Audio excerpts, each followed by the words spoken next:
আমার ঠিক বাঁ পাশে এই যে সিসি ক্যামেরার ফুটেজ আপনারা দেখতে পাচ্ছেন, এটাকেই হাতিয়ার করেছে বিজেপি তৃণমূলের বিরুদ্ধে তোলাবাজির অভিযোগকে সামনে রেখে। বরানগরের ঘটনা, যেখানে একজন ইন্টেরিয়র ডিজাইনার তিনি তোলাবাজির শিকার হয়েছেন বলে অভিযোগ। ক্লাবে ডেকে নিয়ে গিয়ে মারধরের অভিযোগ তৃণমূল নেতার বিরুদ্ধে। বরানগরে যেটা অভিযোগ করছেন ওই ইন্টেরিয়র ডিজাইনার, যে তোলা না পেয়ে তাকে মারধর করা হয় এবং এক্ষেত্রে আইএনটিটিইউসি নেতা শঙ্কর রাউতের নাম সামনে এসেছে।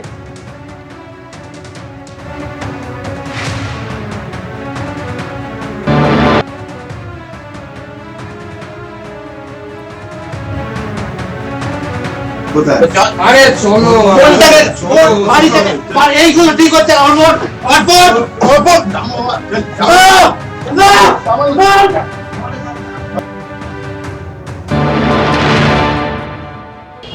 তো আমাকে ফোনে বলছে এক্ষুনি আসুন, ক্লাবে আসুন, শঙ্কর রাউতের এখানে আসুন। আমি যাব না। আমি একটা জায়গায় কাজ করেছি, সেখান থেকে আমি পেমেন্ট পাইনি। আমি বাধ্য হয়ে আমার লেবার মিস্ত্রি চালাতে হচ্ছে। আমি পেমেন্ট না পেলে আমি চালানো সম্ভব না। আমি বলেছি আমি কাজ বন্ধ করলাম। কালকে এসে তখন ঘরের মধ্যে আমাকে বলে যে চলো এক্ষুনি এখানে। আমি যাবোটা কেন? আমি কাস্টমারের সঙ্গে কাজ শঙ্কর রাউতের ওখানে, ক্লাবে এসো। আমি কেন ক্লাবে যাব? আমি কাজটা শুরু করেছি লিগাল এগ্রিমেন্ট করে। আমার কাছে এগ্রিমেন্ট কপি আছে। আমি ওনাকে বিল প্রোভাইড করেছি, পাকা বিল দিয়েছি। কোম্পানি অ্যাকাউন্টে পেমেন্ট কালেক্ট করছি পার্ট বাই পার্ট। উনি 4 মাস ধরে আমায় ঘেঁতিয়ে পেমেন্ট দিচ্ছে। আমি পেমেন্ট দিতে পারি, আমি দেবো না, যাবো না, কাজ করবো না বলতে তখন বলছে আমাকে এক্ষুনি 1 লাখ টাকা দেবে। আমি কেন দেবো না, 70,000 দেবে। আমি কিচ্ছু দেবো না। তখন আমার পকেটে মোবাইলটাকে, ওই দেখবেন ভিডিওতেই দেখবেন, আমার মোবাইলটাকে কেড়ে নেওয়ার চেষ্টা করেছিল, কেড়েও নিয়েছিল। আমার পকেট থেকে হিজাতে আমাকে নিয়ে গেছে, দিয়ে একটা টোটোতে বসিয়ে ওইখানে নিয়ে সেখানেও মেরেছে আমাকে। একটা রিভলভার নিয়ে এসেছিলো। ওই 8 জন ছিল, নিচে আরও 3 জন ছিল এরকম। আর ওখানে ওই অ্যাডভোকেট, ভদ্রলোক, ভদ্রমহিলা তারাও ছিল। তখন এই আমাকে পিঠে এইখানে মেরেছে ওই রিভলভারের বাটটা দিয়ে, হাতে মেরেছে, এই যেখানে দেখতে পাচ্ছেন। কন্ট্রাক্ট নিয়ে কাজটা করছেন না। যখন ওনাকে বলা হয়, সুদীপ্ত ঘোষ বারংবার বলে যে আমি শঙ্করদার লোক, শঙ্করদার সঙ্গে থাকি। সেই আইনজীবী দম্পতি আমার সঙ্গে যোগাযোগ করে, আমার সঙ্গে কথা বলে, এবং আমি বলি যে আমার সঙ্গে কোনো যোগাযোগ নেই। সুদীপ্তকে কালকে সকালে ফোন করা হয়, এরকম এরকম ব্যাপার, তুই আমার নাম করে এই ধরনের কাজকর্ম করছিস, এগুলো করিস না, যে টাকা পয়সাগুলো নিয়েছিস সেটা ফিরিয়ে দে। কালকে রাত্রিবেলা সেই আইনজীবী দম্পতি এসেছিলেন, সেখানে সুদীপ্তও এসেছিল। সেখানে সুদীপ্ত স্বীকার করে যে টাকা নিয়েছি, কাজ করিনি, তোমার নামটা করে ভুল করেছি, আমি যে টাকাটা নিই সেই কাজটা করে দেবো। এর বাইরে তার কিছু হয়নি। এই ধরনের কোনো সিসিটিভি ফুটেজ আমি পাইনি, আমি দেখিনি। নিশ্চয়ই দেখলে আমি বলতে পারবো। দেখুন, আপনি নেতা হবেন অথচ একটু পেশি শক্তি দেখাবেন না, তাহলে আর আপনি কি রকম নেতা হলেন? এই কাজটাই শঙ্কর রাউত করেছেন বলে বিজেপি অভিযোগ করছে। আমি কৃষ্ণ মিত্রের কাছে আসবো। আপনি শুনলেন শুধু বিজেপির অভিযোগ, আমি একটু পরে দেখাবো, কিন্তু যেই ইন্টেরিয়র ডিজাইনার তিনি অভিযোগ করছেন এবং সিসি ফুটেজে স্পষ্ট দেখা যাচ্ছে মারতে টানতে তাকে বাড়ি থেকে বের করা হচ্ছে এবং ক্লাবের সামনে গিয়ে রিভলভারের বাট দিয়ে পর্যন্ত মারা হয়েছে। দোষটা কি তার? না তিনি তোলার যে দাবি সেই মতন 1 লক্ষ টাকা তিনি দিতে চান না। এটা তো উনি বলছেন, বিষয়টা তো আরেকজনও একটা দাবি করলো যে তার নাম ব্যবহার করে তিনি আরেকজনকে কোথাও হ্যারাস করছিলেন, বরাত নিয়ে কাজ করছিলেন না, টাকা অ্যাডভান্স নিয়ে। এখন এর হিস্ট্রিটা দেখলেই হয়ে যাবে যে ইনি আগের বরাতগুলো সময় মতো শেষ করেছেন কিনা, লোকজনকে ডেলিভারি দিয়েছেন কিনা। আর দিনের শেষে হচ্ছে আমি অভিযোগ কে সত্যি বলছেন কে মিথ্যে বলছেন পুলিশ সেটা আছে বিচার করবে। থানায় গেছেন, কিন্তু এই ছবিটাকে তো আপনি মিথ্যা বলতে পারবেন না। পুলিশ ব্যবস্থা নেবে। পুলিশ আমাদের রাজ্যে কোনো রং দেখে না। আমরা তো পরশুদিন তোমার এখানে আলোচনা করেছি যে তৃণমূল নেতার বিরুদ্ধেও পুলিশ ব্যবস্থা নিয়েছে। তো সুতরাং অভিযোগ থাকলে যদি সৎ সাহস থাকে থানায় গিয়ে অভিযোগ করুন। কিন্তু আপনি নাম ব্যবহার করে কাজের বরাত নেবেন, তারপরে নিজেদের মধ্যে যদি গন্ডগোল হয় তখন রাজনীতিকে শিখণ্ডি খাড়া করবেন। আমি জানি না, মানে সত্যি পুলিশ ব্যবস্থা নেবে সেটাই তো প্রত্যাশিত। কিন্তু আজকে বেশ কয়েকদিন হয়ে গেল যে সোনা পাপ্পুকে কি রঙের জন্য পুলিশ খুঁজে পাচ্ছে না? আমি জানি না, এই কেয়াদিরা মাঝে মধ্যে দুষ্টু লোক এই ধরনের অভিযোগ তারা করে থাকে। আজকে 14ই ফেব্রুয়ারি, আজ থেকে 7-8 বছর আগে একটা নরসংহার ঘটেছিল। আমাদের সেনাবাহিনীর জওয়ানদের কাশ্মীরে মেরে ফেলা হয়েছিল। তার জঙ্গিরা এখন অব্দি ধরা হয়নি, তাদের বিচার এখনো আমরা পাইনি। সোনা পাপ্পু বিচার পাবে, দুদিন দেরি হতে পারে কিন্তু দুদিন দেরি হতে পারে কিন্তু বিচার পাবে পুলওয়ামার না। বিচার আমি এখনো ঠিক ভারতবর্ষ আজকে পায়নি। 14 সেই ফেব্রুয়ারি শক্তিটা একদম তুলে ধরো। সত্যি যে ঘটনা ঘটেছিল, আমি নিঃসন্দেহে সেই ঘটনা আমাদের ভুলে গেলে চলবে না। কিন্তু আজকে প্রেম ভালোবাসার দিনে ভালোবাসা বিলাচ্ছেন শঙ্কর রাউত এবং তার অনুগামীরা, এটা থেকে তো স্পষ্ট বোঝা যাচ্ছে মিথ্যে অভিযোগ করছেন আপনারা কিয়াদি। মানে ঔদ্ধত্য চিন্তা করুন, এদের গুন্ডামি মাত্রাতিরিক্ত বেড়ে গেছে। একজন আমরা সিসিটিভিতে দেখছি এবং আওয়াজে শুনছি যে তাকে রীতিমতন মারধর করা হচ্ছে, আর এখানে স্টুডিওয় বসে এক তৃণমূল, আর ওখানে দেখলাম একজন তৃণমূলের নেতা বলছে আমার জানা নেই। মানে যে মেরেছে সে বলছে আমার জানা নেই। এরা, আমি ধরে নিচ্ছি ভদ্রলোক অসৎ, তিনি কাজ করেছেন, মানে পয়সা নিয়ে যে কাজ করেন, আমি ধরেও নিচ্ছি। এরা কি আইন, এরা কি আদালত, এরা কি পুলিশ? এই মানুষের গায়ে হাত দেওয়ার অধিকার কে দিয়েছে এদের? আসলে যদি মাথাটাই পচা হয় শুভ্রজিৎ, তাহলে তো গাছের মাথাটা যদি পচা হয় তাহলে সব পচা হবে, বা শেকড় যদি পচা হয় গাছটা পচা হবে। আপনি যেভাবেই দেখেন না কেন।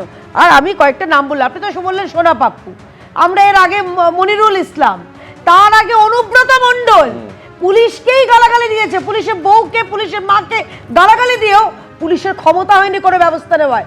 এই রাজ্যে আবার সমরেশ চক্রবর্তী, পুলিশের মানে মানে কি বলবো, প্রচন্ড ছায়ায় এরা লালিত পালিত হয়।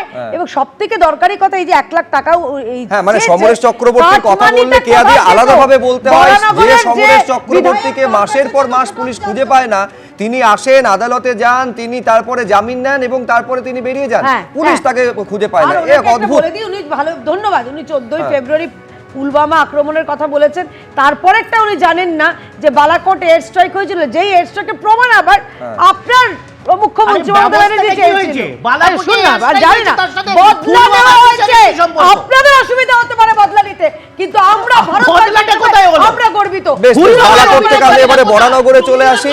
এই বরানগরে যে ঘটনা ঘটেছে সেই ঘটনার পর আমি আবার দেখাতে চাইবো এই ইন্টেরিয়র ডিজাইনার যাকে বেধড়ক মারধর করা হচ্ছে, এটা সিসি ক্যামেরার ফুটেজে স্পষ্ট।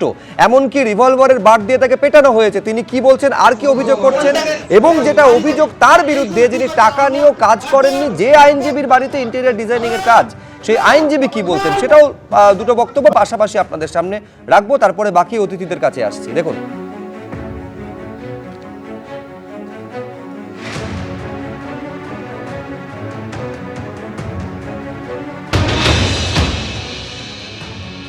যার কাজ সে, তিনি একজন নিজেকে পরিচয় দেন, জানি না হোয়াট এভার, যে তিনি নাকি অ্যাডভোকেট, মানে যার আমি কাজ করি তার মিসেসও নাকি অ্যাডভোকেট। প্রচুরবার উনিও থ্রেট করেছেন, মানে ওই যার ফ্ল্যাটে আমি কাজ করতাম তিনিও আমায় থ্রেট করেছেন ওভার দ্য টেলিফোন, তারও আমার কাছে কল রেকর্ডিং আছে। কালকে এসে তখন ঘরের মধ্যে আমাকে বলে যে চলো এক্ষুনি এখানে। আমি যাবোটা কেন, আমি কাস্টমারের সঙ্গে কাজ, শঙ্কর রাউতের ওখানে ক্লাবে এসো।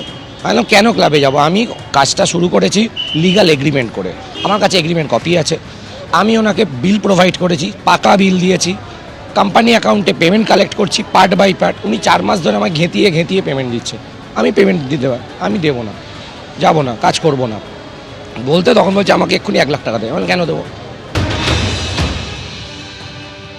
সে কোনো কাজের হিসাব দিচ্ছে না, কোনো মেটেরিয়ালের হিসাব দিচ্ছে না, কোনো টাকার হিসাব দিচ্ছে না, সে কোনোভাবে আমাকে সহযোগিতা করছে না। কিছু কথা বলতে গেলে সে বলে আমি শঙ্করদার লোক, শঙ্করদার সঙ্গে আমার খুব ভালো সম্পর্ক। এই ঘটনার সঙ্গে শঙ্করদার কোনো সম্পর্ক নেই। যেহেতু উনি শঙ্করদার নাম নিয়েছেন, সেহেতু আমি আরেকজনের মাধ্যমে, দাদার মাধ্যমে আমি দাদাকে বলেছি, দাদা তুমি একটু আমাকে সাহায্য করো। এখানে কোনো পলিটিক্যাল পার্সনের কোনো ইনভলভমেন্ট নেই, কোনো রাজনৈতিক রঙের কোনো ইনভলভমেন্ট নেই। আমি পার্সোনালি শঙ্করদাকে রিকোয়েস্ট করেছি, আমি এবং আমার মিসেস, যে দাদা তুমি একটু দেখে ব্যাপারটাকে মিটিয়ে দাও এবং ওকে বলো কাজটা করতে। দাদা ডাকেন না, দাদার অফিসেই হয়, হ্যাঁ যুবক সংঘ ক্লাবেই হয়। দাদা অ্যাপ্রোপ্রিয়েট স্টেপ নিয়েছে, কিন্তু এখানে কেউ বা কারা রং লাগানোর চাইছে, পলিটিক্যাল করার চেষ্টা করছে, কিন্তু এগুলো সম্পূর্ণ মিথ্যে কথা। মানে এই রকম দেখুন, নেতা হলে, আমি বারবার বলছি, নেতা হলে এই রকম নেতা হতে হবে। শঙ্করদা, আপনি একটু দেখে নিন, শঙ্করদা একদম এক ডাকে সাড়া দিয়েছেন এবং তিনি একেবারে গোটা বিষয়টা দেখে নিয়েছেন। কি দেখেছেন সেটা আমরা দেখতে পাচ্ছি এই সিসি ক্যামেরার ফুটেজে। এইটা তুমি কিন্তু বিরোধিতা করতে পারবে না সৈকত, যে অ্যাপ্রোপ্রিয়েট স্টেপ নেওয়ার জন্য ওই আইনজীবী শঙ্করদার কাছে আবেদন জানিয়েছিলেন, শঙ্করদা এবং তার অনুগামীরা সেই অ্যাপ্রোপ্রিয়েট স্টেপটা কিন্তু নিয়েছেন। লোকাল থানা ফানা সব তালা মেরে দিতে হবে। তৃণমূলের আমলে থানাগুলো এখন তৃণমূলের পার্টি অফিস, ক্লাবগুলো থানা হয়ে গেছে। এই শঙ্কর রাউত সোনাপাপুরা এলাকার দখল নেবে, এলাকায় আইন শাসন প্রতিষ্ঠা করবে। তৃণমূল করতে গেলে তোলাবাজ হতে হবে, একটু এরকম ভিডিও দেখাতে হবে। ভালোবাসার দিনে ভালোবাসা দেখাচ্ছেন, ঠিক যেমন বজরং দল আজকে গোটা দেশ জুড়ে পার্কে ঢুকে যুগলদের পেটাচ্ছে, ভালোবাসা দেখাচ্ছে। আসলে তৃণমূল নেতা শুধু নয়, আমি বলছি এই বরানগরে বিজেপি নেতা হতে গেলেও তৃণমূল হতে হবে, তৃণমূল নেতা হতে গেলেও বিজেপি হতে হবে। তারপর রায় থেকে পাণ্ডমিত্রদের উদাহরণ রয়েছে। আমাদের বক্তব্য খুব পরিষ্কার। আচ্ছা, ওই এলাকায় শঙ্কর রাউতের নামে ভুরি ভুরি অভিযোগ, কেন এখনো অবধি কোনো ব্যবস্থা হয়নি? সোনাপাপুরে ধরা পড়বে না, শঙ্কর রাউতরা ধরা পড়বে না, জয়ন্ত সাহুরা ধরা পড়বে না, আর ক্লাবে কেন 2 লক্ষ টাকা করে অনুদান? সুব্রতা, এই তো ক্লাবের মডেল। মমতা বন্দ্যোপাধ্যায় ওপর থেকে ক্লাবগুলোকে টাকা দেবে, আর ক্লাবের ভেতরে আগে আমাদের 34 বছরের জমানায় ক্লাবে রবীন্দ্র জয়ন্তী হতো, নজরুল জয়ন্তী হতো, আর আজকের দিনে দাঁড়িয়ে ক্লাবগুলো কি হকি স্টিক, মদের বোতল, নেশার আতুরঘর, মহিলাদের নির্যাতনকারী ক্লাবে বসে থাকবে। ধর্ষকদের কোনো সাজা হবে না, এই রাজ্যে অপরাধকারীদের কোনো সাজা হবে না। সমাজ বিরোধীরা শঙ্কর রাউত, জয়ন্ত সাহু, সোনাপাপু, এরা তো সমাজ বিরোধী, এরাই তৃণমূলের নেতা। মাতাব্বর, কোথাও বৈশ্বনাথ চট্টোপাধ্যায়, কোথাও সায়ন্তিকা, তাদের ডান দিক বাম দিকে এরা বসে থাকে। এমএলএ এমপিরাই শঙ্কর রাউতের পায়ের কাছে বসে থাকে, আর শঙ্কর রাউতরা এলাকা নিয়ন্ত্রণ করে। মেছো বলে এক কাউন্সিলর আছে বরানগরে, প্রকাশ্যে ভোটের দিন আমাদের আমি শুধু আমি প্রদীপ চট্টোপাধ্যায়, এক সেকেন্ড কৃষ্ণানন্দ, আমি আবার তোমার কাছে আসবো, কিন্তু আমি প্রদীপ চট্টোপাধ্যায়ের কাছে যাওয়ার আগে এই ছবিটা একটু বড়ভাবে দেখাবার জন্য বলবো, এইটা হচ্ছে সেই ক্লাব। কেউ কিছু অন্য কিছু ভাববেন না, এটা কিন্তু সেই ক্লাব যে ক্লাবের সামনে এই যিনি ইন্টেরিয়র ডিজাইনার তাকে বন্দুকের রিভলভারে বাদ দিয়ে মারা হয়েছে বলে অভিযোগ করছেন তিনি। কিন্তু আমি বলছি তৃণমূল কংগ্রেসের তরফে যে ব্যবস্থা নেওয়া হয় না, এটাও কিন্তু সম্পূর্ণ সত্যি কথা নয় প্রদীপদা। এই কয়েকদিন আগে দর্শকরা জানবেন যে এই উত্তর ব্যারাকপুর পুরসভায় যে তৃণমূল কাউন্সিলরের বিরুদ্ধে বৃদ্ধকে লাথি মারার অভিযোগ উঠেছিল রবীন ভট্টাচার্য, এবং তারপরে সেই বৃদ্ধের মৃত্যু হয়েছিল, তাকে সঙ্গে সঙ্গে 6 বছরের জন্য সাসপেন্ড করেছে তৃণমূল কংগ্রেস। ফলে দল কিন্তু ব্যবস্থা নিচ্ছে। হ্যাঁ, ঘটনা ঘটে যাওয়ার পরে, আসলে ঘটনাগুলো ঘটে যাওয়ার পরে ব্যবস্থা নিতে পারে, কিন্তু আজকের এই ঘটনার থেকে সবাইকে বলছি সাবধান, যে তৃণমূল কংগ্রেসের কোনো দাদার ছত্রছায়ায় থাকলে আপনি যে বেঁচে যাবেন, ব্যবস্থা কিন্তু তৃণমূল কংগ্রেস নিচ্ছে। আপনার যদি তার নাম নেন, মানে ইষ্ট নাম জপ করেন, তো অসুবিধায় পড়লে ভগবানের নাম আমরা স্মরণ করি, এই দাদার নাম স্মরণ করলে দাদাদের বেধড়ক মারটাও খেতে হবে, সেটা খেয়াল রাখবেন। এখন মুশকিল হচ্ছে যে দেখুন, এইখানে যিনি বলছেন তিনি না লোকাল কাউন্সিলর, মানে একটা সাধারণ মানুষ, সে দাদার কাছে কেন যাবে? মানে কাউন্সিলরের কাছে তো যাব, কাউন্সিলরের ওপরে তাহলে দাদা। এবিপি আনন্দ, এগিয়ে থাকে, এগিয়ে রাখে।